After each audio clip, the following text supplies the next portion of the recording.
We are in a time of change. Obama has won the election, thankfully. And as I told a lot of people, I was either going to be really happy or really depressed the day after Election Day. But I'm very pleased. And one of the reasons I'm pleased is, I know a lot of people attribute the fact that people of color, if they vote for Obama, it's because they voted for him because he's of color. But I take offense to that because I think we obviously have the ability to intellectualize reasons why we support somebody. And one of the reasons I support him is because he reminds me a lot of somebody who's going to do something. I mean, I know people have had their differences with the Clinton administration, but I appreciate the fact that a leader has to have certain qualities in order to lead. And one of them is charisma. You have to have the ability to be diplomatic. You also have to have an intelligence level and also the ability to assimilate information. So, like as Obama said many times, to know what you don't know so that you can have people around you who can help you gain that information. And I also like just the idea behind his entire platform that we really have to look at not just those who are prospering, but those who are suffering and try and spread the wealth.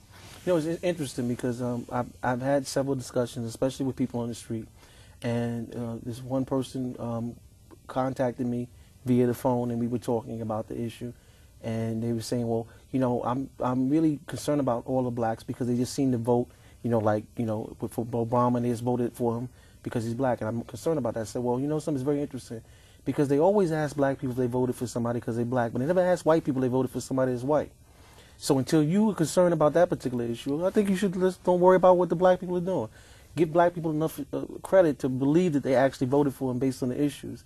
And when you compare what they were talking about in both of the campaigns, it's really, freakish and idiotic to me that people would think that we just voted for him because he was black. And even the people who aren't politically sophisticated that, keep up with all the pundits, information and the fine points of the political process, those people who did vote for him because he represented a change, not just in terms of his viewpoints and his political platform, but also a change in the mindset of America, where we have reached the point where we could elect an intelligent black person, not just a black person, but an intelligent black person to office. I think that is something that you should be proud that people are looking towards as a form of guidance in terms of their judgment. And again, as I mentioned on the previous show, that the world is happy about this. This is not just something that America is proud of. The world is proud of, and people are looking for something different from America. Something that's a change from the 8 years of President Bush, whatever that meant to the world. Now people say, well, that's not fair because President Bush did some good things. Maybe he did some good things. I can't think of any.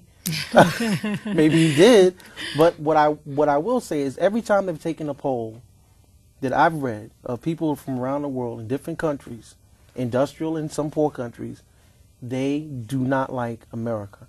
And the reason why they don't like America is because of our policies. And to think that that doesn't make a difference, especially if we're living in a world that has a global economy, obviously you're really being ridiculous and foolish. Yeah, and this during the campaign where they took the time to keep trying to call him a socialist and to try and change his ideas, the ideas that he's putting forth. I mean, everyone understands that capitalism has its reasons for its success and that America has prospered based on capitalism.